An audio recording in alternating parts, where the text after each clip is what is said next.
nama apa? Nama saya, nama KL lah. John Christopher Kenobi Michael. Nama Mak Soleh tu. Biasa lah. Nama dia apa? Albino. Tak kenal dengan muka. Biasa, habis awak, nama siapa awak? Dia nama kampung dia. Alah, tak apalah. Danish Haikal Afgan. Baik, habis saya nak panggil awak apa? Panggil Mutu. Tak jawab dia lah. Kenapa mutu awak? Mutu saya rasa lagi serasi dengan saya pun. Mana cikgu ni? Tak ada, saya nak tanya awak. Pergi saya ni. Sekejap.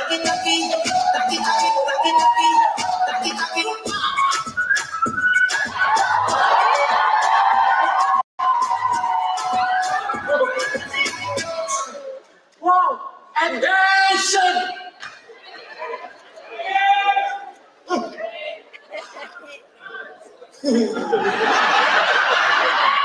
Attention, ha? Okay, tepuk PPS.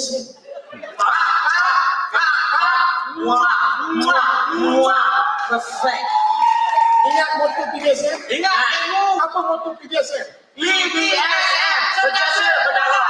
Yes. Good. Okey, sekarang ini aku nak tanya dengan kau ya, ke tepi kau. Saya cikgu, saya dah boleh borang. Dah bagi pukul berapa? Dah. Mana borang tu? Ada sini, saya. Siapa? Biar saya ambil. Tak apa lah, biar saya ambil. Cikgu biar saya ambil. Tak apa, biar saya ambil.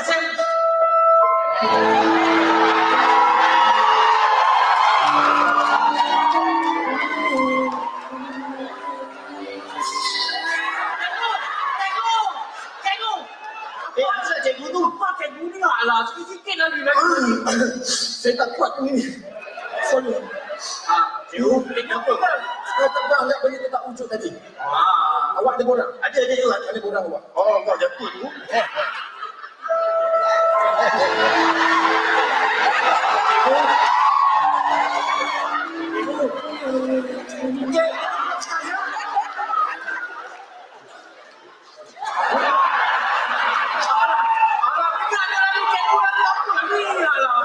Apa masalah dia? Awak ni kenapa?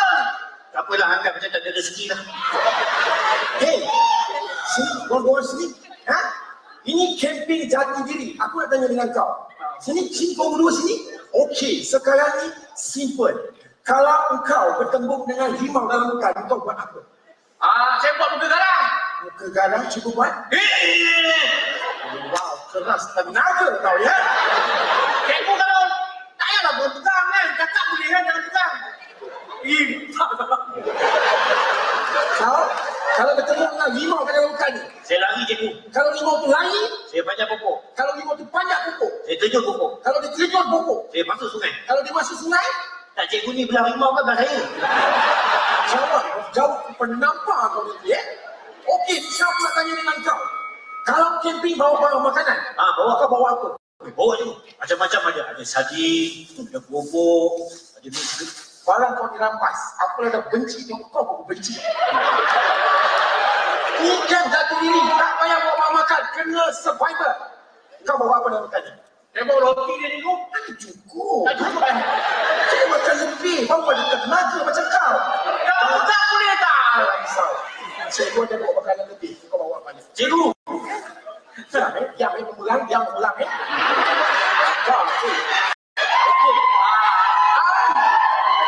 Simple, kemah dah pasang. Jangan ni. Kau ni apa benda kau ni ya? Kalau kau pasang kemah dalam hutan, kena hati-hati takut laluan gajah. Kalau kau tidur pijak gajah, habis macam mana? Kena pandai letak kemah tepi. Semua dah kena ajar lah. Okey, contoh kita letak dekat sini. Ada gajah. Tidak. Okey, kita letak sini. Wow, lagi kuat dia ya. Cuba macam ni. Tak boleh. Maknanya kita camping ke atas ni. Takkan nak camping je ni. Tak, maksud saya dekat bawah ni. Tak payah kemah.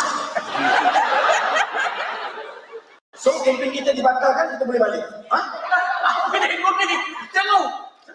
Jangan jawab. Itu rambutnya.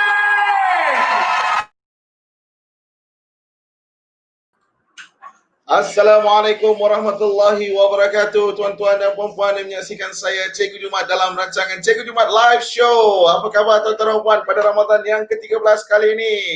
So tuan-tuan dan puan, hari ini kita akan bersama lagi dengan seorang panel yang kita semua tahu dan kenal. Beliau ni saya tak perlu perkenalkan banyak sangat kerana beliau memang sangat-sangat dikenali oleh rakyat Malaysia terutamanya. So tuan-tuan dan puan, hari ini kita membicarakan tentang satu lagi topik yang cukup menarik. Tapi topik ini adalah memberi tak minta dibalas. So sebelum saya nak menjemput beliau dan memperkenalkan diri beliau, panel yang bersama dengan kita hari ini, saya minta tuan-tuan dan puan sama-sama dengan saya tolong kita share banyak-banyak video ini dalam semua grup-grup ataupun kita tag kawan-kawan kita dan mudah-mudahan dia memberi manfaat kepada rakan-rakan yang menonton bersama dengan kita. Dan terima kasih kepada kawan-kawan atau rakan-rakan yang telah menonton sekarang bersama dengan saya. Dan hari ini saya juga sangat mengalu-alukan macam biasa kita buka soalan kepada tuan-tuan dan puan yang menyaksikan eksklusif bersama dengan seorang lagi panel kita dan profil panel kita ini sedikit berbeza kerana beliau merupakan seorang artis, seorang pelakon, seorang pemain teater, pelakon teater dan beliau juga merupakan juara Raja Lawak musim kelima.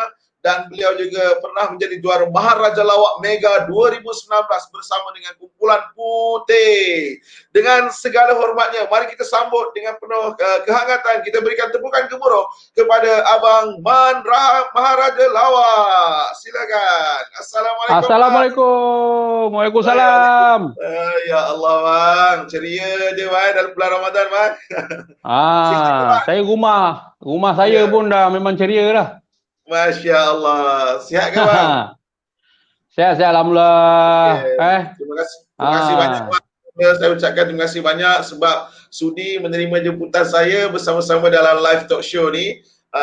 Walaupun kita tahu Abang Man dah ada satu nama yang besar, kita punya platform biasa-biasa saja bang. Terima kasih banyak bang ya. Okay, so saya waktu macam ni biasanya saya solat duha ni.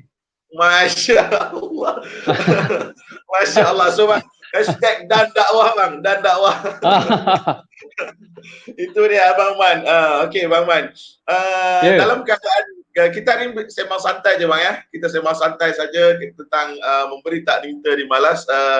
Saya tahu Abang Man adalah seorang artis yang pernah memberi kontribusi sesuatu kepada masyarakat, khususnya dalam tempoh PKP.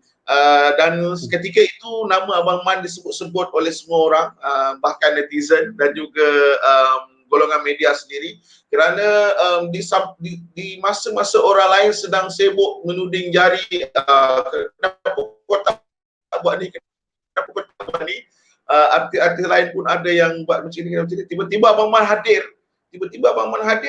memberi sumbangan dan tak cakap apa-apa pun, terus buat. Dan Abang Man beri sumbangan yang nilai yang sangat besar Abang Man. So saya nak tanyalah kepada Abang Man, apa yang mendorong dan menggerakkan hati Abang Man nak menyumbang duit sebesar 50k kepada masyarakat? Silakan Abang Man. Terima kasih ya. Sebelum tu saya nak ucapkan terima kasih kepada Cikgu Jumat lah Ya Abang Man. Cikgu dengan saya pun lebih kurang ni muka. Sama-sama ucap Okey tu, tapi itulah saya duduk jauh sangat, tak nak nampak lubang-lubang sangat muka tu. Allahu Akbar. Tapi itu lah cikgu. Terima kasih banyak cikgu. Saya tak kisah pun siapa yang panggil saya sebenarnya. Yang pentingnya kita dapat share lah. Tak kisahlah kalau bukan daripada Astro ke, bukan daripada TV3 ke ataupun mana-mana stesen TV pun, siapa-siapa yang invite saya, saya terima dan kita pun dah deal benda ni lama kan. Ya bang. Jadi kalau nak ikutkan dari segi sumbangan, nak cerita balik, nak throwback benda tu, saya pun sebenarnya tak suka cerita benda-benda yang dah lepas sebenarnya. Kena pula benda-benda yang melibatkan kebaikan. Kalau kita cerita benda kebaikan pada mereka-mereka yang kita dah bagi sumbangan ni, takut nanti orang kata mengungkit. Mengungkit kan. Ya bang. Okay. Tapi oleh kerana benda ni boleh bagi sedikit orang kata pengajaran dan juga boleh dikatakan memberi sedikit motivasi kepada mereka di luar sana, Betul, Jadi bang. saya share lah benda ni kan. Mhm. Walaupun kehidupan saya ni tak adalah mewah sangat. Sejak saya jadi artis ni, nampak gigi pun tak buat lagi, gigi nampak. Gigi pun tak buat lagi, kan? Sempat buat lagi, bang. Jadi bagi saya tak adalah mewah sangat pun kehidupan saya sebagai artis, sebab saya tahu dalam bidang ni dia ada naik, ada turun. Dia ada yang boleh kekal lama, ada yang akan hilang macam tu je. Sebab saya semenjak menang Raja Lawak tahun 2011, boleh katakan sampai sekarang ni dah 9 tahun, saya punya kehidupan saya boleh katakan saya punya life saya sama je macam orang biasa juga. Maksud saya kalau bekerja, kalau kita bekerja, tahun pertama gaji tak adalah banyak mana. Tahun kedua dah ada pengalaman, dia upgrade sikit. Lepas tu tahun ketiga macam tu lah sampailah tahun ke-9. Yang pentingnya saya tak putus asa lah. Saya sentiasa tahu bidang yang saya ambil ini, orang kata ada menjamin masa depan kalau kita buat sungguh-sungguh. Betul. Jadi bila saya dah menang Raja Lawak tu, saya naik sekejap, lepas tu saya hilang kejap. Lepas tu bila Mahar Raja Lawak Mega, saya ada masuk. Lepas tu saya tersingkir awal dengan kumpulan Samurai. Saya masuk pula comeback 2018 dengan Tauke, kumpulan Taman. Jadi dengan Tauke ni ada impact sikit lah sebab saya pergi final. Cuma saya dapat tempat kelima. Kan? Bila saya dah tengok saya dengan Tauke ni ada keserasian, saya tengok pula dalam banyak-banyak tim tu, saya dah tahu dah kalau kita nak masuk tim-tim yang nama dah kuat, siapa yang pandang saya? Mungkin yang pandang saya sebelah mata je pasal yelah dia dah stabil dengan nama dia yang sinonim orang kata satu Malaysia dah kenal kan. Saya nak tambah ahli, maknanya macam Shiro ada 2 orang. Saya nak tambah lagi seorang, dia 2 orang pun dah terror dah. Saya nak tambah dekat macam nak tambah dekat Sepatu. Masa tu Sepatu Jeb dengan Syuib, Pak Ya pun masa tu ada problem sikit. Jadi dekat situ pun siapa saya nak tumpang dia orang kan. Jadi Betul, saya ambil yang underdog.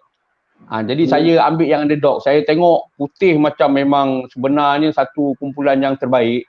Cuma dia perlukan lagi tambahan sikit je, nak tambah sikit je. Sebab dia orang berdua ni dah bagi saya dah macam meriam dah. Bagi saya macam meriam. Kalau siapa pernah pergi Eva Mosa Melaka, meriam kiri kanan tu, dia standby untuk tembak. Tapi kalau tak ada siapa yang cucuh api, meriam tu tak akan tembak. Dia kena ada orang yang cucuh. Jadi saya rasa saya orang tu. Jadi bila saya rapat-rapat dengan Ali, dengan Mama, apa semua, kita blend sama-sama. Dia bermula dengan projek musikal Lawak Superstar. Dia daripada suku akhir, separuh akhir saya tolong dia orang, bantu sama-sama. Dia orang tengok bakat saya, dia orang serapkan saya masuk Putih. So dekat Putih tu kita buat memang sehabis baik lah. Sebab saya tahu dia orang punya disiplin memang tinggi lah. Kita habis je show hari Jumaat, malam tu juga kita cari idea. Tak ada tunggu-tunggu. Memang berlainan betul. Berlainan betul dengan Tauke. Habis je hari Jumaat, tak ada call, tak ada WhatsApp. Hari Khamis baru call. Jauh. Sehari sebelum perform sehari sebelum. Tauke memang dia punya style spontan. Dia naik atas spontannya. Itu Tauke punya style.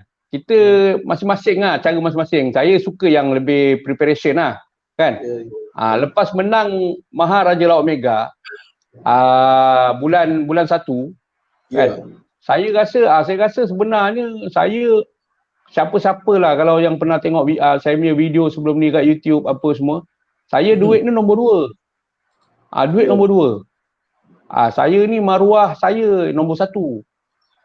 Saya punya style maruah saya. Maknanya kalau macam contoh saya menang, saya dah duduk satu tempat yang tinggi, duit tu dia akan datang sendiri. Jadi bila kita menang tu, dapat duit sebanyak 166,000, kalau pecah 3 lah daripada 500,000 tu, daripada 500,000 pecah 3, dapat seorang 166,000. Lepas tu kita orang tiap-tiap mingguan pun memang ada income pun. Adalah bayar gaji juga, bukan kita perform tu secara percuma. Jadi bila kita kumpul-kumpul adalah duit sikit. Jadi bagi saya bila kita dah dapat duit banyak tu, macam saya punya style ni, saya punya rasa macam duit tu sebenarnya menumpang je akaun saya. Allah bagi rezeki banyak tu, belum tentu semua hak kita. Sebab kita pun tak tahu umur kita sampai bila. Kadang-kadang macam contoh kita lah, kita ni mesti ada menyimpan untuk masa tua, betul kan? Betul. Tapi tak tahu lagi kita sampai ke tak sampai tua tu. Allah. Silap akhir bulan, selesai bulan kita simpan tiap bulan, ikat perut. Nak beli iPhone pun kadang-kadang kita tergedala pasal nak simpan pasal tiba-tiba waktu nak pakai duit tu tak pakai pun. Kita yang jalan dulu. Tu lah. Kadang-kadang tu macam saya stabilkan lah. Maknanya saya dapat duit mana-mana tak kisahlah, duit daripada gaji ke, duit daripada imbuhan mana-mana program ke, kalau saya dapat saya stabilkan. Maknanya saya ada menyimpan. Dalam waktu yang sama saya bawa anak bini saya bercuti. Saya gunakan duit tu untuk beli kereta idaman saya, motor idaman saya. Sekarang ni saya target nak beli rumah pula sebab kita sebagai artis ni tak ada hitam putih dengan bank kan. Jadi kena bayar cash lah. Jadi macam saya ni saya rasa duit tu hanya menumpang dalam akaun saya. Jadi bila macam contoh saya tengok ramai yang terkesan. Kalau cikgu tengok sekarang ni bila kita dibenarkan keluar 4 Mei, ramai yang pergi pajak gadai, tengok tak? Betul bang, beratur panjang. Ada satu gambar yang viral kan. Saya cari juga cikgu kat situ, cikgu tak ada Tak ada. Cikgu kat dalam kaunter. Saya pun tak tahu saya kat mana masa tu bang. Ke cikgu dalam kaunter masa tu? Cikgu yang bagi. Saya tengah sibuk buat live masa tu bang. Jadi ramai yang terkesan sebenarnya PKP ni. Kalau yang makan gaji, kalau yang makan gaji tu, yang company besar tu saya rasa tak ada masalah. Tapi yang kecil-kecil ni lah, yang pekerja-pekerja yang orang kata kedai makan, peniaga-peniaga, yang jenis macam kerja harian kan, gaji harian, itu terkesan betul lah. Kena pula benda ni tak ada bagi signal pun. Tiba-tiba je PKP terus. Semua orang terdiam, semua orang terduduk. Jadi sebagai artis macam saya ni saya bersyukur sangat-sangat sebab saya ni kata tak adalah mewah sangat, tapi bila benda jadi emergency ni adalah simpanan sikit. Jadi bila masuk pula duit kemenangan tu, memang Allah nak bantu betul. Waktu kita menang bulan 1 tu bukan on the spot dapat duit. Duit dapat waktu lepas 3 bulan. Maknanya lagi 2 hari nak PKP, duit tu dah masuk. Masya-Allah. Jadi saya goyang kaki kat rumah. Kan? Okey bang, terima kasih untuk jawapan soalan pertama bang. Jadi saya sikit lagi. Oh ada lagi. Okey, sorry bang. Sorry. Saya ingat dah habis. Jadi 50,000 tu kadang-kadang bila cikgu tanya 50,000 saya bagi kat orang, saya selalu tanya kat orang lain. Kalau macam contoh cikgu dapat duit tu 166,000, adakah cikgu akan buat benda yang sama macam saya? Agak berat tu bang. Apa jawapan cikgu? Jawapan cikgu? Agak berat tu bang, agak berat. Kita akan utamakan diri dulu dengan keluarga kot. Susah nak kita ada baki. Ada baki lagi 100,000, 116,000 lagi ada. Itulah bang kan, betul. Itulah jawapan saya tu. Saya rasa itulah saya relax je, chill je. Okey, terima kasih bang. Okey, tuan-tuan dan puan yang menyaksikan, kepada yang baru saja menyaksikan bersama dengan kita adalah Abang Man Raja Lawak. Beliau telah menceritakan tadi bagaimana pengalaman beliau jatuh dan bangunnya beliau dalam Maharaja Lawak dan dalam industri itu utamanya. Kita lihat perjalanan bermula dengan Raja Lawak Mega, Raja Lawak musim kelima pada tahun 2011. Beliau ceritakan bagaimana beliau masuk dalam Maharaja Lawak dan beliau tersingkir awal dan cuba buat comeback bersama Tauke. Kemudian akhirnya setelah beberapa lama perjuangan Abang Man yang tidak berputus asa dan dinobatkan sebagai juara Maharaja Lawak Mega, satu pentas yang begitu berprestij tinggi. Saya rasa itu adalah aim yang tertinggi bagi setiap pelawak-pelawak yang ada di Malaysia dan alhamdulillah Abang Man berjaya dinobatkan dan itulah rezeki. Saya sangat-sangat tersentuh dengan satu kata-kata Abang Man yang saya rasa saya nak quote semula untuk masyarakat ambil ini sebagai satu kata-kata hikmah yang boleh kita sematkan dalam dada. Beliau berkata adalah wang yang masuk di dalam akaun dia itu adalah menumpang saja kerana ada hak-hak orang lain yang ada di dalamnya. Yang inilah saya rasa yang membezakan Abang Man berbanding orang lain, kerana Abang Man cuba menunjukkan kepada orang bahawa setiap rezeki yang Allah titipkan kepada kita itu ada rezeki orang lain kepada kita.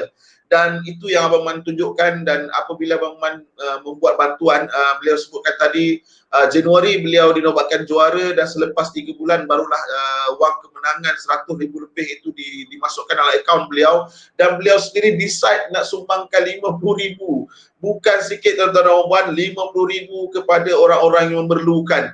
Seperti Abang Man tadi bawa kita satu keadaan yang bila tempoh PKPB diumumkan dah boleh keluar dengan ni, ramai kita nampak di pajak gadai beratur panjang. Ini menunjukkan apa? Inilah realiti masyarakat kita. Realiti masyarakat di Malaysia sebenarnya ramai yang terjejas dengan tempoh PKP dan COVID-19 ni. Sebenarnya ramai yang sangat memerlukan, dan kita tak tahu berapa ramai lagi orang luar sana yang sedang berikat perut kerana menahan kelaparan, kerana tak ada pendapatan. So inisiatif inilah yang boleh dijadikan contoh. Kalau Abang Man yang bergelar artis ini pun sanggup memberi contribution kepada masyarakat, dengan saya rasa jumlah tu tak semua orang boleh buat. Macam Abang tanya saya tadi, saya terketar-ketar nak jawab. Saya tak tahu kalau saya di tempat beliau, saya tak tahu saya boleh buat ke tidak macam beliau. Seolah-olah macam main keluar gitu je kan. Okey Bang Man, kita sebelum tu Bang Man, saya nak sapa dulu penonton-penonton kita. Okey, penonton yang baru bersama, tolong jangan lupa tolong share dan like kita punya sesi live talk show ini, kerana kita harap banyak memberi manfaat kepada rakan-rakan yang lain. Dan anda boleh bertanya secara eksklusif bersama Abang Man Raja Lawak hari ini, kerana beliau akan kita akan cuba layan lah. Kita akan layan 2-3 soalan eksklusif bersama Abang Man. Bukan senang kita nak dapatkan Abang Man live bersama dengan kita hari ini. So tuan-tuan dan puan, saya teruskan pertanyaan dengan Abang Man kita. Abang Man, kalau kita tengok Abang Man ada juga, saya tengok ada headline Bang Man, ada headline surat khabar bila Abang Man kata dah beri 50,000. Ada headline mengatakan yang benda tu sampai viral juga lah Bang Man, saya rasa viral lah. Yang mengatakan Abang Man sampai nak jual kereta, sampai nak kereta mewah, kereta kesayangan, kereta impian, motor mewah, motor impian. Saya pernah tengok Abang Man guna motor tu ride daripada KL nak pergi Kelantan Bang Man, daripada KL nak pergi Kelantan, dan Abang Man berhenti setiap stesen tu update pula kat status berhenti. Kemudian saya tahu dia bukan sudut harga saja Bang Man kita nak korbankan kalau betul benda tu nak dijual. Dia sudut sentimental value, kenangan Abang Man bersama dengan kereta itu kan. So satu benda yang sangat-sangat bermakna dalam diri Abang Man kan kalau kita tengok. Dan kenapa sampai benda tu Abang Man sanggup buat untuk bantu orang? Silakan Bang.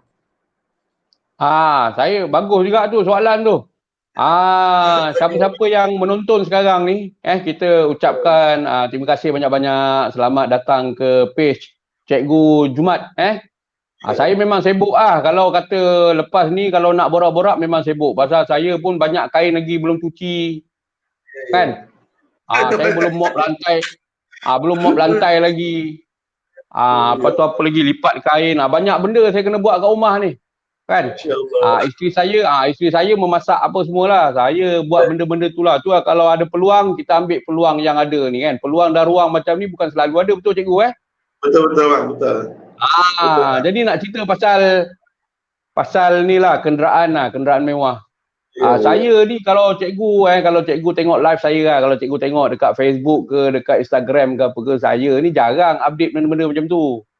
Sebab nanti ramai yang kata riak lah apalah. Lagipun saya tak suka nak update benda-benda yang nampak macam poyo kan.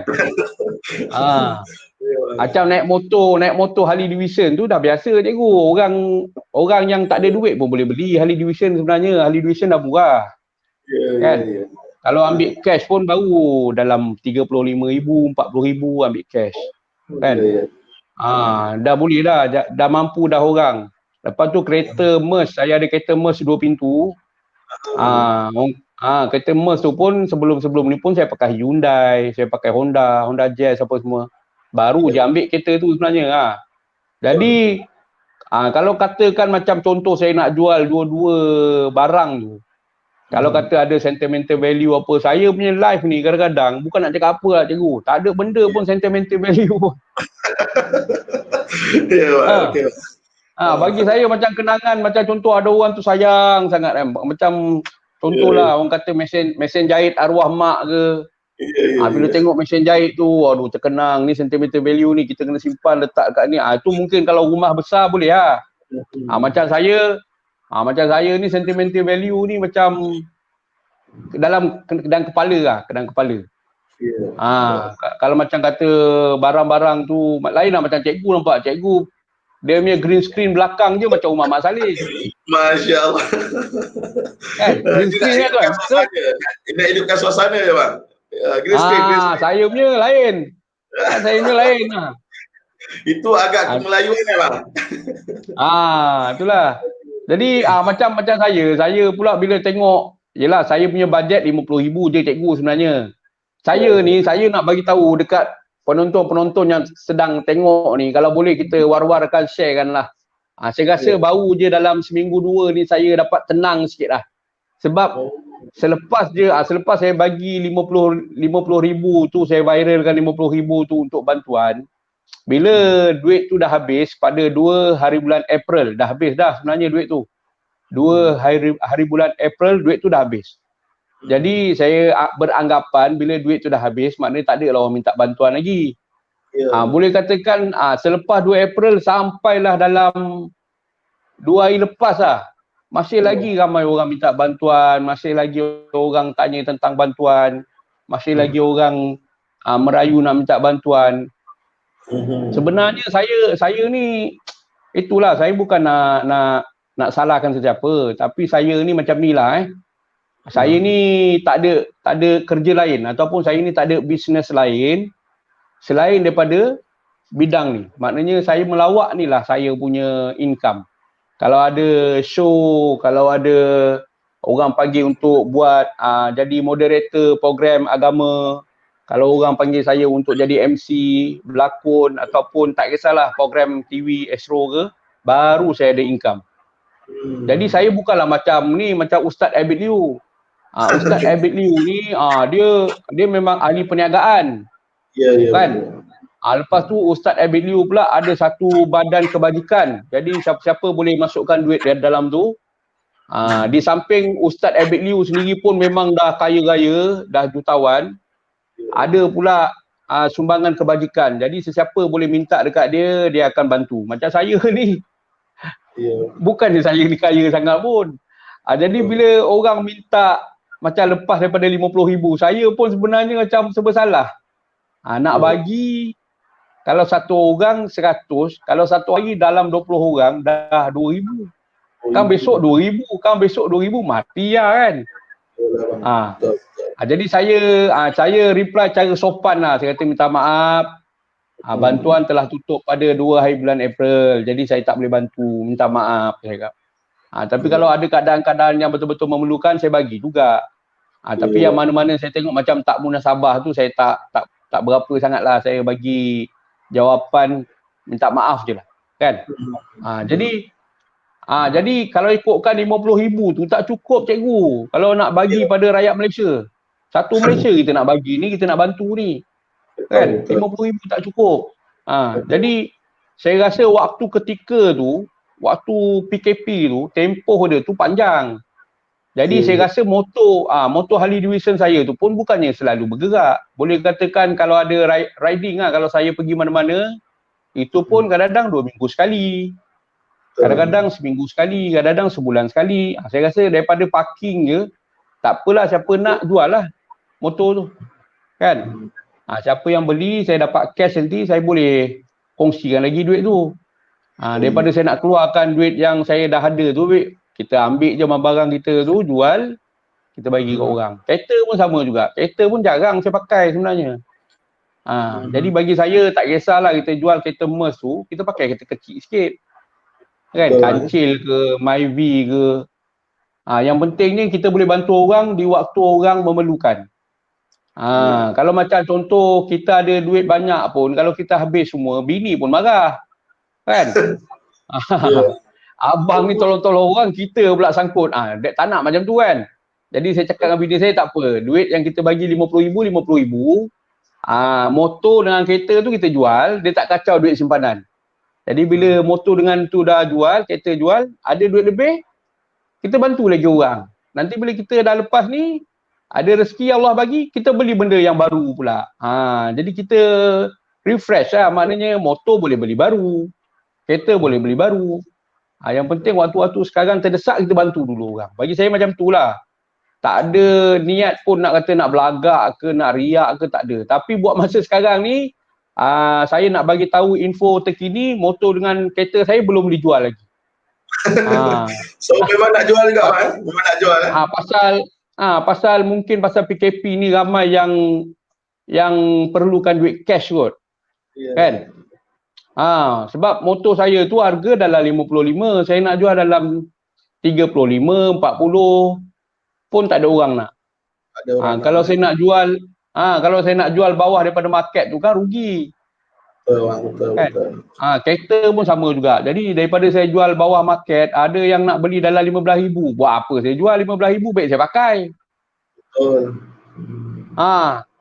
Jadi itulah belum dijual lagi. Kalau dah tak ada, kalau PKP ni dah selesai, tak ada buyer, saya rasa tak apa lah, saya pakai je lah buat sementara ni kan.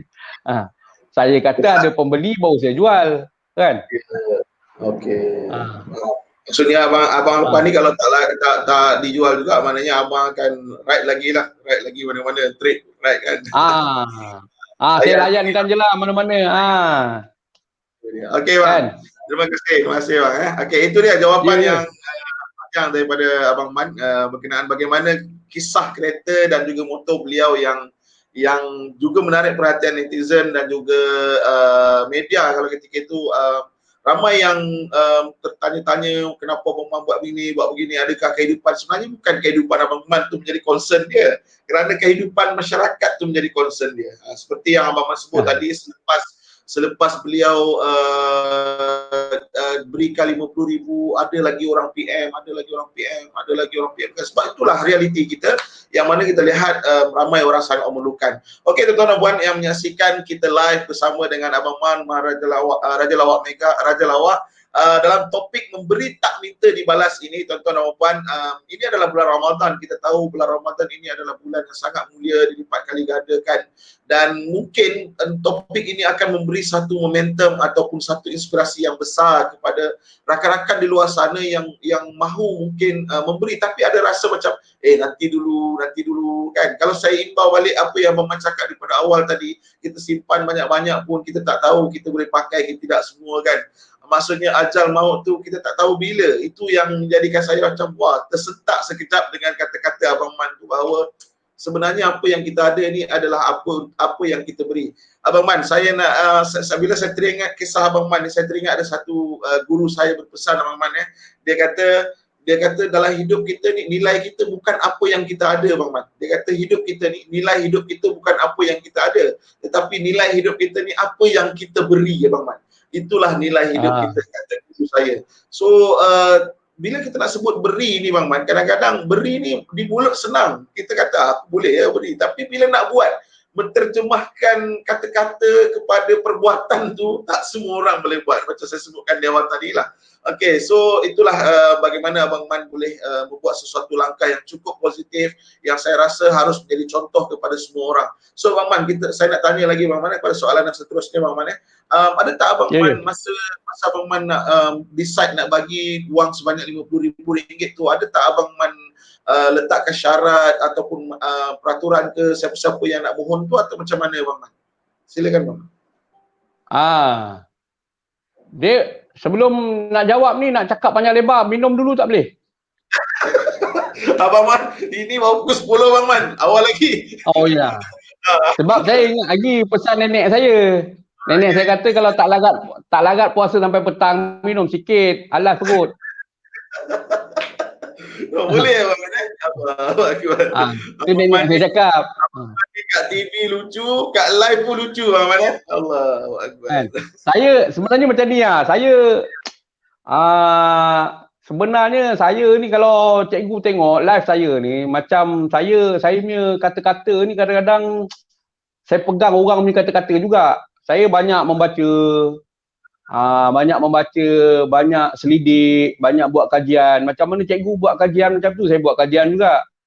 Sebab sebagai pelawak ni kadang-kadang ilmu tu kena upgrade lah.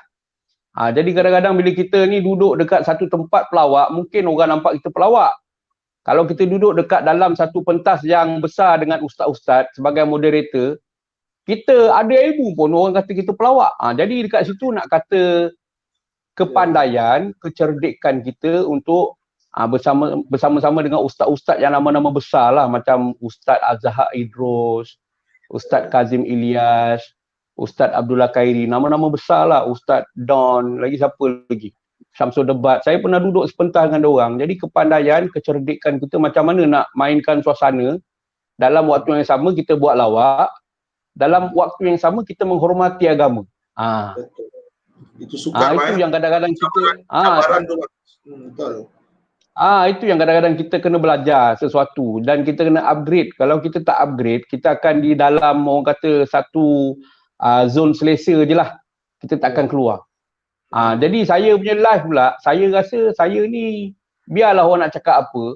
Sebab saya pergi mana-mana, saya hantar bini saya naik Honda Wave, motor cup je. Dulu saya naik kereta pun Hyundai je, pergi mana-mana walaupun event tu besar ke apa ke, kadang-kadang kita shooting dengan orang nama-nama besar, dengan Nora Danish ke, dengan siapa pun saya pergi, saya naik Honda Wave je kalau dekat. Sebab dalam diri saya tak anggap saya artis. Saya ni tak anggap saya selebriti sebab saya asal pun daripada orang biasa je dulu. Daripada kerja pejabat pos. Lepas tu dapat peluang, Allah bagi peluang. Itu pun setelah saya cuba selama 5 tahun baru Allah bagi peluang. Lepas peluang yang dibagi tu barulah ada perkembangan dalam kehidupan saya. Itu pun orang kata 4 tahun. Bayangkanlah cabaran macam mana kan, 4 tahun saya pergi uji bakat. Sebab bila kita berdoa, kadang-kadang Allah tak bagi waktu tu juga. Tapi Allah bagi waktu kita perlukan. Maknanya memang waktu tu saya di persimpangan. Betul-betul dah di persimpangan, barulah Allah bagi. Sebab itulah Allah cakap kalau kita minta, kadang-kadang kita rasa benda tu baik untuk kita, belum tentu baik untuk Allah. Dan kadang-kadang benda tu kita rasa benda tu tak baik untuk kita, belum tentu lagi orang kata kita rasa tak baik, belum tentu tak baik pada Allah. Jadi Allah lebih memahami diri kita. Jadi kita kena yakin, kena percaya rezeki kita kena sentiasa berdoa. Tu yang saya pegang lah. Jadi bila orang kata saya dah masuk dalam bidang ni, saya berpegang biarlah kita jangan malulah kelihatan miskin. Tapi kita malulah kalau kita ni pura-pura kaya. Maksud saya tu jangan malu kelihatan miskin, tapi malulah pura-pura kaya. Kita tak ada benda tu tapi belagak macam kan. Kita tak ada duit nak makan mahal-mahal tapi dia punya belagak tu. Biarlah kita jangan malulah kelihatan miskin. Maksud saya tak kisahlah. Orang jumpa saya tepi jalan, ni bukan mana je lawak lah, dah menang pun pakai motor ni ke? Saya pun diam je lah, lantak lah orang nak cakap apa kan. Betul lah. Jadi bagi apa soalan dia? Soalan dia syarat tadi bang, syarat. Syarat yang bukan untuk ni. Tak apa, kita chill-chill je bang. Okay. Itulah bila saya pun rasa macam saya tu cakap jangan malu kelihatan miskin, tapi malulah kalau kita pura-pura kaya. Biar orang satu Malaysia tengok saya ni simple je. Tapi bila saya bagi 50,000, orang tengok macam tak ada nilai 50,000 tu kan. Macam kecil sangat bagi saya kan. Sebab diri saya sendiri pun sebelum ni, saya ni nama pun Abdul Rahman, seorang yang pemurah. Kan? Saya ni kadang-kadang dengan adik-beradik pun memang orang kata kalau dengan adik-beradik tak berkira. Sampai saya hari-hari macam bangun solat subuh, saya doa hari-hari, ya Allah engkau kayakanlah adik-beradik aku, ya Allah kalau boleh engkau kayakanlah adik-beradik aku, ya Allah, hari-hari. Sebab apa tahu cikgu? Ya. Kenapa tu? Tahu sebab apa? Sebab apa saya doakan pagi-pagi subuh, waktu-waktu nak buka puasa, ya Allah doakanlah, aku doakan ya Allah, mintalah adik-beradik aku kaya raya ya Allah. Tahu sebab apa? Sebab apa tu Bang Wan? Sebab bila diorang kaya tak adalah diorang nak meminjam lagi. Aduh, jawapan. Itu je. Kan? Betul, betul, Saya pula betul. pinjam kat dia orang. Idea yang bagus tu bang. Saya terinspirasi. Macam contoh saya doa, ya Allah, masa saya zaman-zaman remaja dulu, kawan-kawan semua handsome. Ah, Kawan-kawan semua handsome. Saya muka pecah. abang doa jadi handsome ke? Tak. Saya hari-hari doa handsome. Saya tahu Allah memang tak makbulkan.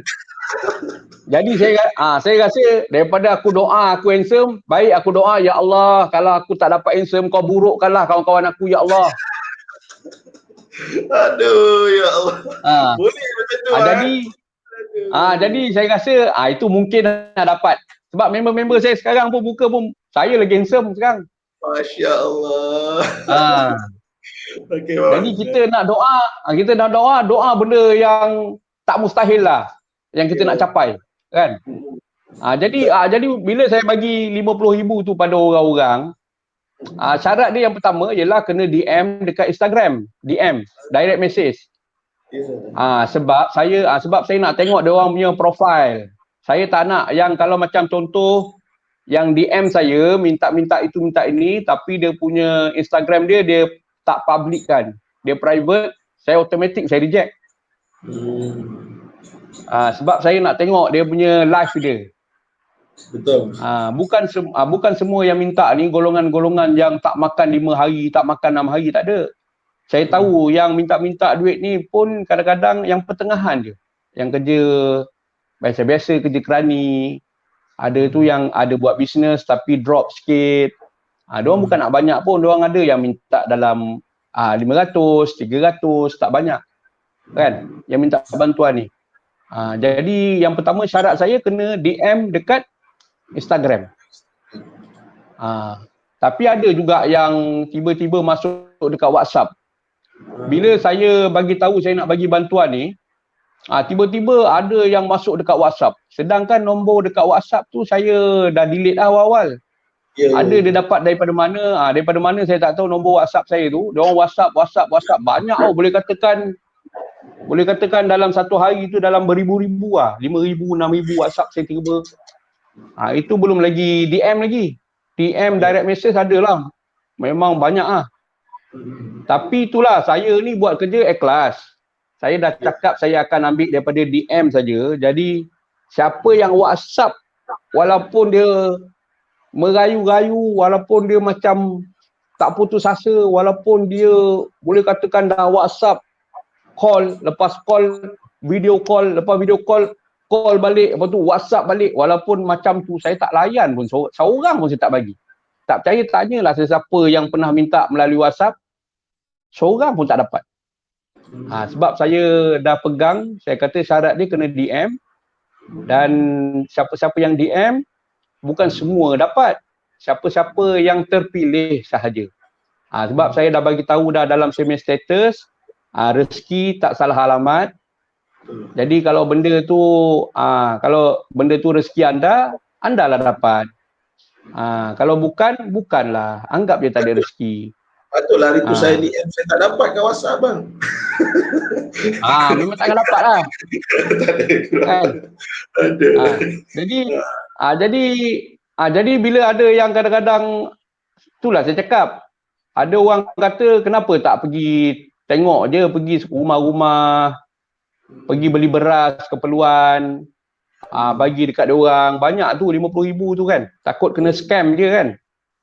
Tapi sekarang ni musim PKP, macam mana kita nak keluar daripada rumah? Lepas tu adakah kita ni kalau macam contoh kita bagi bantuan sampai Sabah Sarawak duit tu kan? Sabah Sarawak pun nak guna juga. Lepas tu dengan bantuan kita yang sebanyak 50,000 tu, adakah mereka-mereka di luar sana perlukan makanan? Kadang-kadang duit pun diorang perlukan juga kan? Jadi untuk stabilkan benda tu, saya rasa tak apalah, saya transfer je lah. Sekarang ni sistem pun dah canggih, daripada dalam bilik pun saya boleh buat semua tu kan. Jadi saya pelan-pelan lah, saya semak pelan-pelan. Hello bang. Okey, lain abang tersangkut kat situ ya. Hello abang. Tengok satu-satu. Itu je lah. Okey, terima kasih banyak Abang Man atas jawapan yang itu dia. Tuan-tuan dan puan yang menyaksikan kita, tolong sekali lagi jangan lupa anda boleh bertanyakan soalan. Okey, saya nak sapa dulu beberapa orang penonton yang bersama dengan kita. Terima kasih Zul Safian bersama dengan kita, Zulkarnain Maksum, Cikgu Kadir Ali, Syarif Kamarul Ibrahim Rosli, Muhammad Ridwan, Azmi Mahari, Muhammad Yusuf Razali, Hamizan Salim, Rukaimi dan Ahmad Yusof, Jamaluddin dan ramai lagi. Cikgu Maswan pun ada bersama dengan kita, Abi Lamposa, Aslina Saman, Sadan Omar, Cikgu Sadan pun ada, Hafizah Yusof, Malboracai, itu dia Malboracai, itu bersama dengan kita. Terima kasih Syarif Kamarul, terbaik dan share. Okey, tuan-tuan dan puan, jangan lupa anda boleh bertanya soalan berkaitan topik yang kita berikan hari ini, memberi tak minta dibalas bersama dengan panel jemputan kita yang telah menceritakan beberapa pengalaman beliau dalam tempoh PKP, dalam memberi bantuan kepada masyarakat, contribution kepada masyarakat, dan jangan lupa share dan like dulu video ini. Okey, tuan-tuan dan puan, itu dia tadi jawapan daripada Abang Man meletakkan syarat bagi sebelum nak memberi itu ada syarat dia letakkan syarat untuk beri ke Instagram, DM Instagram, walaupun banyak yang DM beliau di private message beliau di WhatsApp, tetapi beliau ni seorang yang saya nampak seorang yang berprinsip. Kalau dia kata kat DM, jangan buat kat lain. Itu satu prinsip.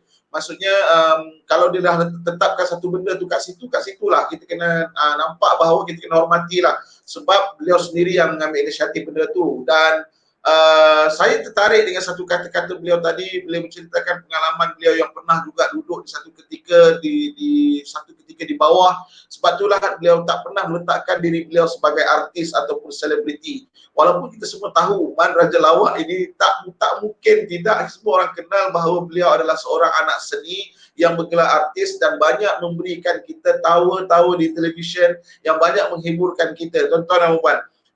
Tapi ada satu kata-kata beliau, dia kata setelah 5 tahun berusaha barulah Allah berikan ruang dan peluang kepada beliau. Dan itu yang saya sangat tertarik juga apabila beliau mengatakan kadang-kadang doa yang kita minta kepada Allah ni Allah tak akan bagi terus, tapi doa itu Allah akan bagi pada waktu yang tepat. So itu benda yang betul lah saya rampak kan. Kadang-kadang kita ni kita kata aku doa tapi Allah tak bagi pun. Aku doa Allah tak bagi pun, tapi sebenarnya bukan Allah tak nak bagi. Kadang-kadang Allah kalau takutnya Allah bagi awal, takutnya kamu tak boleh handle benda itu kan. So Allah lebih tahu berkenaan dengan diri kita kerana dia adalah pemilik kita kan. Dia ni pemilik kepada segala-galanya kan. Jadi Allah yang tahu mana yang baik, mana yang buruk untuk kita. So kadang-kadang ramai dalam kalangan kita ni kita rasa kita sangat ego, kita rasa kita nak jaga standard, kita nak jaga ni kan. Kadang-kadang bila kita dah jadi orang dikenali sikit, kita dah rasa macam oh golongan ni tak boleh kawan dengan aku ni, golongan ni bukan level aku. So tapi itu tidak terjadi dengan Abang Man kerana Abang Man selalu memperingatkan diri beliau. Dan satu lagi kata-kata beliau yang saya rasa anda boleh quote benda ni kerana benda ni sangat-sangat bagus untuk kita peringatkan diri kita bahawa manusia ni sebenarnya sama je.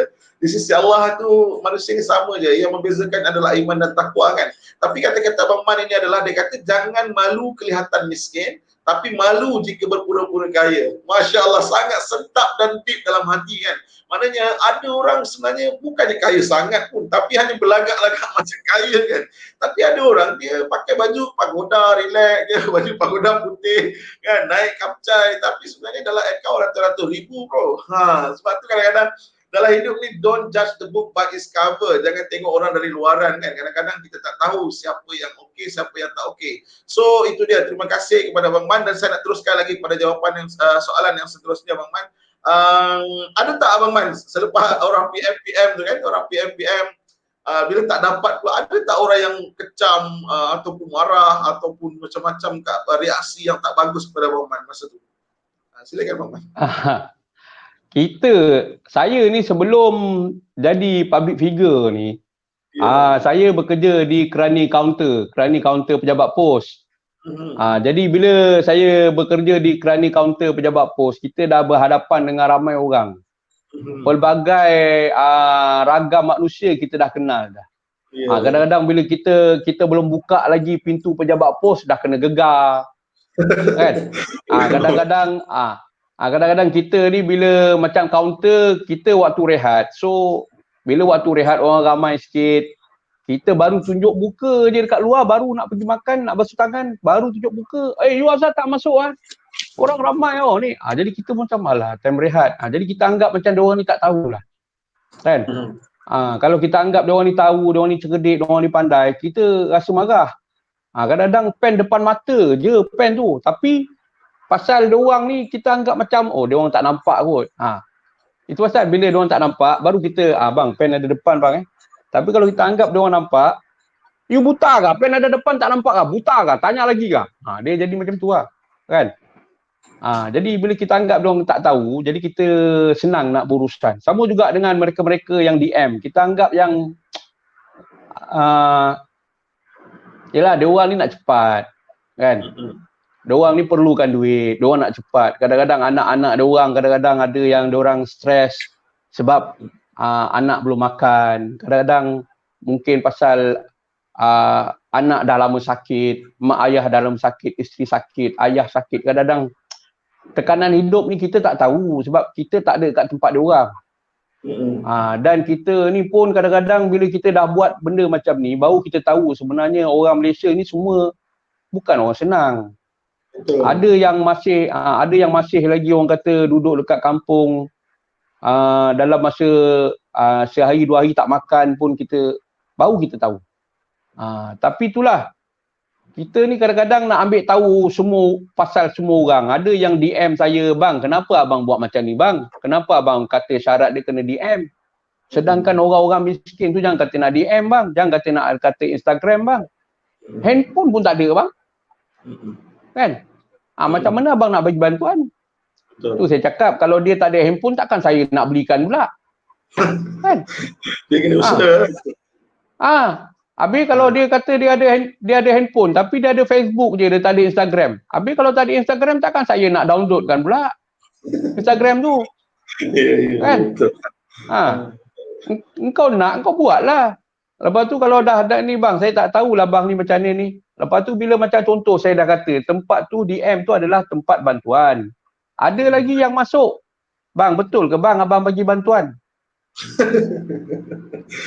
Sedangkan beribu-ribu mesej masuk, takkan saya nak layan? Ya, saya bagi bantuan. Awak nak berapa? Saya back in sekarang. Kan? Benda tu dah memang benda bantuan. Terus masuk je lah. Masuk, Assalamualaikum bang, saya perlukan banyak ni sebab anak saya ni nama saya, ni nombor akaun saya. Kalau abang betul-betul ni, kalau rezeki saya, terima kasih banyak-banyak. Dah. Itu je. Ada yang cerita macam-macam berjela-jela saya, benda beribu cikgu. Betul. Kan? Betul. Jadi kalau nak baca satu-satu kisah dia ni, gambar, kita jadi macam jam lah. Jadi benda yang ringkas, padat, ada bukti, terus saya transfer. Kan? Tapi kalau cerita berjela-jela, bukti pun tak ada. Macam contoh bapak saya sakit buah pinggang ni, saya kena beli ni. Tapi dalam gambar tu, gambar bapak pun tak ada. Okay. Macam mana kau cerita bapak kau sakit buah pinggang apa semua? Kau tak sayang bapak kau. Satu gambar pun tak ada dalam tu dengan bapak kau. Takkan kita tak tangkap gambar dengan bapak dekat hospital? Kan? Jadi benda ni kadang-kadang orang ambil kesempatan ke apa. Yang pentingnya bila saya tanya ustaz cakap, bila kau dah bagi sumbangan, kau ikhlas niat nak derma. Kalau orang tu yang dapat orang penipu, contohnya. Orang scammer dapat duit kau. Orang kaya dapat duit kau. Kan? Engkau jangan risau pasal pahala kau dah dapat dah. Dia orang ni yang patutnya risau pasal dia orang menipu, tapi engkau dah dapat pahala kau dah. Kau jangan risau. Kan? Sebab saya punya pendirian saya bila saya bergabung bersama dengan Pusat Pungutan Zakat Wilayah Persekutuan, banyak dah sampai 7 tahun dah saya dengan Pusat Zakat buat program sama-sama. Saya belajar banyak benda dengan ustaz-ustaz. Contohnya duit yang ada dekat dunia ni, macam mana kita nak transfer jadi duit di akhirat, macam mana? Macam mana duit dekat dunia ni kita nak gunakan transfer untuk pergi ke akhirat. Salah satu dia bayar zakat lah. Betul. Bila bayar zakat, duit kita transfer untuk guna akhirat, ustaz cakap. Dan kalau bukan dengan zakat, sedekah. Duit kalau lagi banyak kita bagi kat orang, duit tu yang akan dibawa ke akhirat. Kalau ikut logik dia lah, maknanya kita ada akaun dekat akhirat, takkan nak kosong je. Takkan kita tak pernah sedekah RM10 dekat masjid. Takkan kita tak pernah sedekah RM5 dekat tabung masjid. Tapi takkanlah gaji kita RM1,000, kita letak RM5, bulan depan ataupun tahun depan naik RM2,000, RM5, bulan ketiga dapat RM10,000 pun RM5. Upgrade lah sikit. Ini mungkin tahun ni mungkin RM5, tahun depan gaji naik up sikit RM10. Lagi banyak kita bagi, seikhlasnya lah. Benda yang kita sayang, benda yang kita suka, apa juga benda yang bersedekah atau berkorban, benda yang paling kita, saya rasa paling bernilai ialah benda yang kita suka, benda yang kita sayang, benda yang kita takut kehilangan. Kalau kita korban 3 benda tu, ganjaran dia memang besar. Kita tengok je lah kan. Kita pun dah belajar dah musim haji. Cerita-cerita pasal nabi-nabi kita apa semua kan. Yang nak disembelih bukan orang lain, anak kesayangannya juga. Kan? Jadi kita dah belajar-belajar semua tu, kita tahulah kalau kita nak berkorban ke, kita nak sedekah ke, kita nak bagi benda yang paling baik, benda yang paling bernilai, benda yang paling kita sayang. Kalau kita bagi, InsyaAllah ganjaran dia besar. Tu pasal saya bila saya nak bagi pun RM50,000, saya rasa kalau nak bagi RM5,000, RM10,000, bila-bila boleh. Tapi bila RM50,000, saya rasa macam apa? Kalau orang lain RM50,000 menggigil tu bila saya kata, buat apa aku nak takut? Buat apa aku nak takut kehilangan RM50,000 sedangkan aku sekarang ni bertuhankan yang maha kaya. Allah tu maha kaya. Kita minta je lah. Jadi bagi je RM50,000, benda yang kita sayang, duit, benda yang bernilai RM50,000, benda yang orang kata yang kita betul-betul perlukan,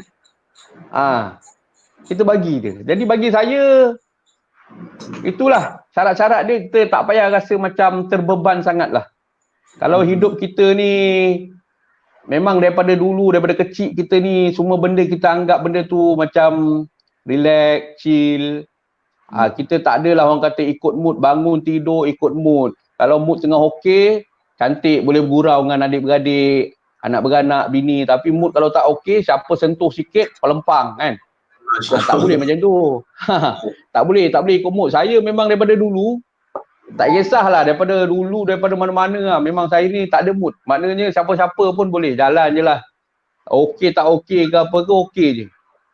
Dan saya ni jenis tak ambil pot sangat. Kalau benda-benda yang cerita-cerita ke apa, benda yang rasa-rasa macam remeh-temeh, saya tak ambil pot lah, lantak lah kan. Jadi yang penting kita ni jangan terlampau berfikir sangat lah benda-benda macam tu. Sebab kita hidup tak lama. Kadang-kadang benda untuk upgrade diri kita tak buat, tapi kita sibuk cerita pasal benda-benda yang remeh-temeh. Benda yang remeh-temeh ni pula memang tiap-tiap hari datang. Jadi kita jangan fikirlah benda tu.